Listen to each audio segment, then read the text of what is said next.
everyone, welcome back to my YouTube channel Effective Learning by महक वर्मानी। आज हम micro economics का chapter 2 theory of consumer behaviour का new topic discuss करने वाले हैं, that is degrees of elasticity of demand. Previous video में हमने meaning and types of elasticity of demand discuss किया था। मीनिंग क्या था इलास्टिसिटी ऑफ डिमांड का, कि कितना परसेंट चेंज अगर हो रहा है क्वांटिटी डिमांडेड में अगर किसी भी फैक्टर में चेंज अगर होता है।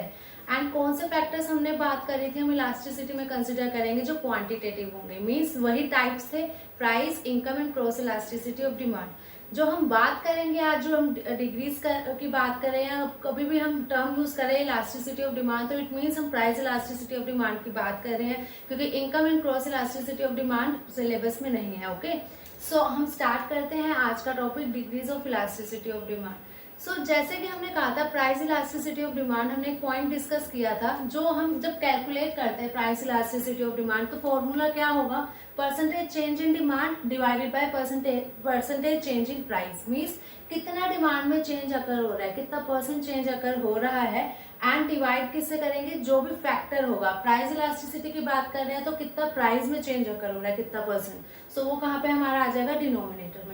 तो हम इससे क्या इस फॉर्मूले से कैलकुलेट कर सकते हैं प्राइस इलास्टिसिटी ऑफ डिमांड। सो इसकी जो रेंज होती है हमने डिस्कस किया था 0 से लेकर 0 टू इन्फिनाइट होती है। मीन्स इसका जो आंसर आता है हम बोल सकते हैं कैलकुलेशन करके 0 से लेके कितना भी नंबर आ सकता है। ओके, सो ये जो है ना 0 से इन्फिनाइट, वही आज हम डिस्कस करने वाले। अगर हम इन शॉर्ट बोलें कि डिग्रीज क्या है इलास्टिसिटी ऑफ डिमांड की। ओके, कि कितना परसेंट चेंज अगर हुआ है क्वांटिटी डिमांडेड में जब प्राइस चेंज हो रहा है, वही आज हम डिस्कस करेंगे। ओके, सो स्टार्ट करते हैं। फाइव डिग्रीज हैं इलास्टिसिटी ऑफ डिमांड की। First one is perfectly elastic demand, then perfectly inelastic demand, third one is highly elastic demand, less elastic demand, then unitary elastic demand. So one by one discuss करते हैं क्या होता है इसमें। So one by one हम discuss करते हैं सब डिग्रीज को। First one is perfectly elastic demand. Perfectly elastic demand means जो ईडी है वो क्या है, इन्फिनाइट है। इसका क्या मतलब होता है कि जो यहाँ पर हमने फॉर्मूला देखा प्राइस इलास्टिसिटी ऑफ डिमांड का, percentage change in demand divided by percentage change in price. So जो परफेक्टली इलास्टिक डिमांड है इसमें सिर्फ जो चेंज अकर होता है वो डिमांड में चेंज अकर होता है। अगर हम बोले कि डिमांड में 100% चेंज अकर हुआ है एंड जो प्राइस है उस कमोडिटी का उसमें कुछ चेंज अकर नहीं हुआ, मीन्स 0% चेंज है, तो क्या हुआ यहाँ पर डिनोमिनेटर में 0 आया। तो जब डिनोमिनेटर में 0 होता है वो अनडिफाइंड होता है, उसको कैलकुलेट नहीं कर सकते, तो वो क्या होता है, इन्फिनिटी। सो इसलिए जो डिमांड है एक कमोडिटी की वो क्या है, इन्फिनाइट है। मीन्स चेंजेस कहाँ अकर हुए हैं, सिर्फ डिमांड में, क्वांटिटी डिमांडेड में, प्राइस में कुछ चेंज अकर नहीं हुआ। सो इस वजह से क्या हुई, जो डिमांड है वो अनडिफाइंड है। ओके, मीन्स बहुत इसमें चेंज अकर हुआ है डिमांड में। अगर हम इसको एक शेड्यूल के थ्रू एंड डिस्कस करें एंड उसकी ग्राफिकल रिप्रेजेंटेशन देखें, सो सपोज जो प्राइस है कमोडिटी का वो 10 है। ओके, एंड जब 10 प्राइस है तो डिमांड क्या है, 100 यूनिट्स की कर रहा है कोई कंज्यूमर, बट प्राइस सेम था, 10 था पहले भी, उसके बाद भी प्राइस 10 ही रहा, बट जो कमोडिटी की डिमांड है वो इंक्रीज हो गई। ओके, 100 थी पहले, फिर 200 हो गई। सो यही यहाँ पे जैसे हमने कहा था चेंज कहाँ अकर हो रहा है, डिमांड में। ओके, डिमांड में चेंजेस अकर हुए हैं, बट जो प्राइस है उसमें 0% चेंज है, मीन्स उसमें कुछ भी चेंज नहीं है, पहले भी 10 था अब भी 10 है। ओके, सो ये तो एक एग्जांपल हुआ। अगर हम बोले कि इसको ग्राफिकली रिप्रेजेंटेशन कैसे होगी परफेक्टली इलास्टिक डिमांड की, सो यहाँ पे वाई एक्सिस पे प्राइस एंड एक्स एक्सिस पे हमने डिमांड लोकेट किया है। सो जब हम देखेंगे कि प्राइस 10 है, डिमांड 100 है, 100 यूनिट्स की, तो प्राइस 10, डिमांड 100 यूनिट्स की है, तो इस पॉइंट पे अकर हुआ। ओके, उसके आगे अगर हम बात करें, प्राइस हमारा 10 ही रहा बट डिमांड 200 हो गई, तो प्राइस हमारा सेम रहा, डिमांड हमारी 200 हो गई। सो ये हमारा क्या हुआ, डिमांड कर्व हुआ। सो ये कैसे हो रहा है, parallel to X axis. Okay, जब परफेक्टली इलास्टिक डिमांड होगी तो जो डिमांड कर्व है वो ऐसे होगा ड्रॉ। ओके, अगर अब हम बात करें सेकंड वन टाइप की, सेकंड डिग्री की, that is perfectly inelastic demand. इसका मतलब क्या होता है कि जो हम अब यहाँ पर था प्राइस में कुछ चेंजेस अकर नहीं हुए थे, डिमांड में चेंज अकर हो रहा था। ओके, बट इस केस में क्या है, प्राइस में चेंजेस अकर होंगे, डिमांड में कुछ चेंज अकर नहीं होगा। कैसे कि अगर हम बोले कि डिमांड जो हमारी है उसमें 0% चेंज है एंड जो प्राइस है कमोडिटी का हम बोल दें अगर 50% उसमें इंक्रीज हुआ है, डिक्रीज हुआ है, मतलब जो चेंजेस अगर हुए प्राइस में हुए हैं, ऊपर जो डिमांड है उसमें कुछ चेंजेस अकर नहीं हुए। डिमांड हम ऊपर ही लोकेट करते हैं ना, सो यहाँ पर क्या था, प्राइस 10 था, डिमांड थी कमोडिटी की 100 यूनिट्स की। सो उसके बाद क्या हुआ, प्राइस इंक्रीज हो गया, 10 से वो 20 हो गया, बट जो डिमांड है कमोडिटी की वो 100 ही रही।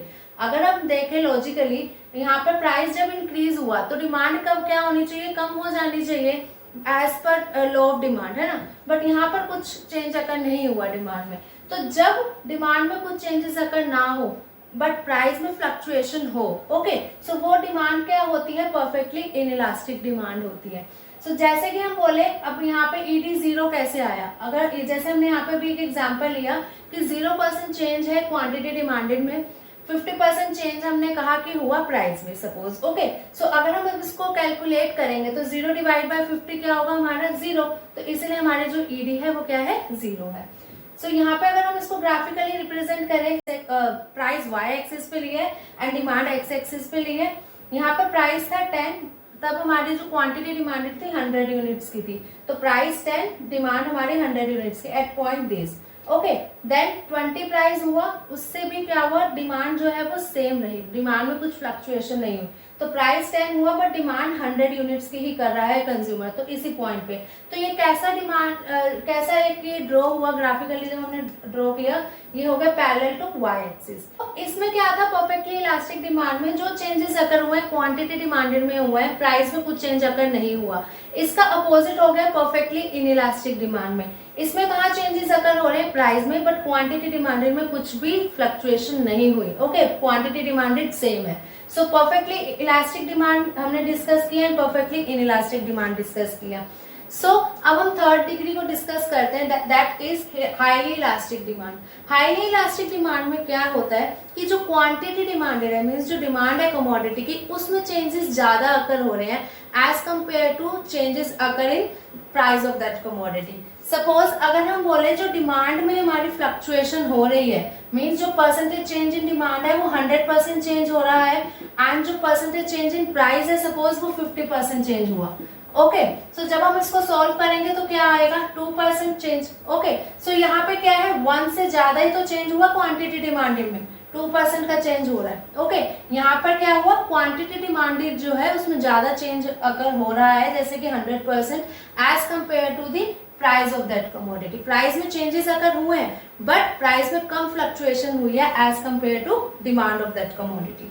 सो अगर हम इसको एक एग्जांपल के थ्रू डिस्कस करें, सपोज एक कमोडिटी है, उसका प्राइस पहले 20 था, ओके, क्वांटिटी डिमांडेड थी 100 यूनिट्स की, उसके बाद प्राइस डिक्रीज हो गया, 20 से ये 10 रुपीज का प्राइस हो गया, मीन्स 50% क्या हो गया, प्राइस कम हो गया। सो वही हमने यहाँ एग्जाम्पल लिया था, बट जो डिमांड है कमोडिटी की वो 100 से 200 हो गई, मीन्स डबल हो गई, 100% ही इंक्रीज हो गया। तो इससे अगर हम कैलकुलेट करें तो क्या है, हमारा जो इलास्टिसिटी ऑफ डिमांड है वो क्या है, ग्रेटर देन 1, मीन्स कि 1 से ग्रेटर देन है, प्राइस में फ्लक्चुएशन कम है एंड डिमांड जो है कमोडिटी की उसमें ज्यादा फ्लक्चुएशन है। सो अगर हम इसको ग्राफिकली रिप्रेजेंट करें, सिमिलरली जैसे हमने यहाँ पे ड्रॉ किया था, एक्स एक्सिस पे डिमांड, वाई एक्सिस पे प्राइस। सो हमारा यहाँ पे था price 20, quantity demanded 100, price 20, quantity demanded 100 at this point, okay. Next था प्राइस डिक्रीज हो गया, प्राइस 10 हुआ, क्वांटिटी डिमांडेड बढ़ गई, मीन्स 200 हो गई। तो ये क्या ऐसे ही ड्रॉ होगा जैसे एक डिमांड कर्व होता है, बट ये ध्यान रखना है हाईली इलास्टिक डिमांड में क्या है, फ्लक्चुएशन दोनों में हो रही है, प्राइस में भी चेंजेस अकर हो रहे हैं एंड डिमांड में भी चेंजेस अकर हो रहे हैं, बट जो डिमांड में चेंजेस अकर हो रहे हैं वो ज्यादा चेंज अकर हो रहा है as compare to the price of that commodity. In cases में क्या था, यहाँ पर प्राइस में फ्लक्चुएशन नहीं थी, यहाँ पर डिमांड में फ्लक्चुएशन नहीं थी, यहाँ पर क्या था, एक चीज में फ्लक्चुएशन हो नहीं रही थी, यहाँ पे प्राइस में नहीं थी, यहाँ पे डिमांड में नहीं थी। यहाँ पे क्या है, हाईली इलास्टिक डिमांड में फ्लक्चुएशन दोनों में है, प्राइस में भी एंड क्वांटिटी डिमांडेड में भी, बट जो क्वांटिटी डिमांडेड है उसमें ज्यादा चेंज अकर हुआ है as compare to price of that commodity, okay. So अब हम डिस्कस करते हैं less elastic demand. Less elastic demand में क्या होता है कि जो डिमांड में चेंजेस अकर होते हैं वो कम चेंज अकर होता है एंड जो प्राइस में कमोडिटी के चेंज अकर होता है वो ज़्यादा चेंज अकर होता है। एग्जाम्पल के थ्रू डिस्कस करते हैं।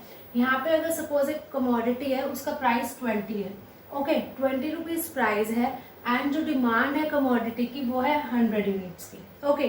फिर क्या हुआ, प्राइस कम हो गया, 20 था पहले, फिर 10 हो गया, डिक्रीज हो गया प्राइस, बट जो क्वांटिटी डिमांडेड है वो इंक्रीज हो गई, 100 से वो 120 हुई, ओके यहाँ पर डिमांड इंक्रीज हुई जब प्राइस डिक्रीज हुआ, बट कितनी डिमांड इंक्रीज हुई, हम बोल अगर 100 से ये 120 यूनिट्स की डिमांड हुई तो मीन्स 20% इंक्रीज हुई डिमांड। ओके बट जो प्राइस था कमोडिटी का वो 20 से 10 हुआ, मीन्स हाफ हो गया, हम बोल सकते हैं 50% चेंज अगर हुआ। तो यहाँ पर क्या हुआ, change in demand, percentage change in demand, कितनी परसेंट डिमांड चेंज हुई 20%, एंड प्राइस कितना परसेंट चेंज हुआ 50%। ओके सो डिमांड में जो चेंजेस अकर हुए हैं वो कम है, बट जो प्राइस में चेंज अकर हुआ है वो ज़्यादा है। तो अगर ऐसा केस हो तो हम बोलते हैं जो कौन सी डिग्री है, लेस इलास्टिक डिमांड है ये। ओके सो यहाँ पर अगर हम इसको सॉल्व करें तो हमारा आएगा 0.4। ओके सो 0.4 क्या है, 1 से लेस देन है, इसीलिए हमने बोला जो इलास्टिसिटी ऑफ डिमांड है वो क्या है, लेस देन 1 है, तो हम बोलेंगे लेस इलास्टिक डिमांड है। अगर इस स्केड्यूल को अगर हम प्लॉट करें एक ग्राफ में तो ग्राफिकल रिप्रेजेंटेशन कैसे होगी, प्राइस होगा y एक्सिस पे, सिमिलरली x एक्सिस पे डिमांड। ओके प्राइस 20 था, डिमांड 100 यूनिट्स की थी एट पॉइंट दिस, फिर क्या हुआ, प्राइस 10 हो गया, प्राइस डिक्रीज हुआ, डिमांड इंक्रीज हो गई 120 पॉइंट, इधर पॉइंट अगर हुआ। सो डिमांड क्या थी 100 से 120 इंक्रीज हुई। ओके सो इसकी ग्राफिकल रिप्रेजेंटेशन ऐसे होगी। तो अब हम डिस्कस करते हैं unitary elastic demand. Unitary elastic demand का क्या मतलब होता है कि जितना परसेंट डिमांड में चेंज अकर हुआ है उतना ही परसेंट कमोडिटी के प्राइस में चेंज अकर हुआ है। ओके सो अगर हम उसको एक एग्जाम्पल के थ्रू डिस्कस करें, सपोज एक कमोडिटी है, उसका प्राइस 20 है, जब उस कमोडिटी का प्राइस 20 है तो डिमांड कितनी है उसकी 100 यूनिट्स की। जब प्राइस डिक्रीज हुआ 20 से 10 हुआ तो उसकी डिमांड इंक्रीज हो गई 100 से 150 यूनिट्स की। ओके सो अगर हम इसको फॉर्मूले के अकॉर्डिंग देखें कि ईडी इज इक्वल टू 1 कैसे हुआ, जब डिमांड 100 थी 100 से वो इंक्रीज हो गई 150, मीन्स 50% इंक्रीज हुई डिमांड। ओके एंड जो प्राइस में चेंजेस अकर हुए 20 से 10 हुआ, मीन्स 50% प्राइस डिक्रीज हुआ। ओके सो दोनों में चेंजेस 50% से ही हुए, डिमांड इंक्रीज हुई, प्राइस डिक्रीज हुआ 50% से। अगर हम इसको सॉल्व करें तो आए 1, तो इट मीन्स जो हमारी इलास्टिसिटी ऑफ डिमांड है वो किसकी इक्वल आई है 1। कब आएगी 1, जब दोनों में चेंजेस सेम परसेंट चेंज अकर हो। ओके सो ये थी यूनिटरी इलास्टिक डिमांड। अगर हम इसी स्केड्यूल को ग्राफिकली रिप्रेजेंट करें तो डिमांड हमारी एक्स एक्सिस पे, प्राइस वाई एक्सिस पे जैसे हम लेते हैं। सो जब प्राइस 20 है तो डिमांड 100 यूनिट्स की है, जब प्राइस 10 है तो डिमांड 150 की हुई। ओके सो यहाँ पर क्या हुआ, डिमांड 100 से क्या इंक्रीज हो गई 150। सो ये इसी को जैसे हम रिप्रेजेंट करते हैं डिमांड कर्व को, वैसे ही हम इन सबके डिमांड कर्व को हमने रिप्रेजेंट करना भी देखा। सो इस टॉपिक में इतना ही था degrees of elasticity of demand में। आई होप आपको समझ आया होगा, बट फिर भी किसी भी पॉइंट में कुछ डाउट है, कुछ क्वेरी है तो कमेंट सेक्शन में पूछ लेना। वीडियो अच्छी लगी हो तो लाइक जरूर करिएगा, अगर अभी तक चैनल को सब्सक्राइब नहीं करा तो सब्सक्राइब भी कर लेना, एंड बेल आइकन को प्रेस करना मत भूलना, सो दैट जो मैं आगे वीडियोस अपलोड करूँ उसकी नोटिफिकेशन आपके पास आए एंड आप टाइमली उन वीडियोस को देख सको। सो मिलते हैं नेक्स्ट वीडियो में न्यू टॉपिक के साथ, तब तक के लिए बाय बाय फ्रेंड्स।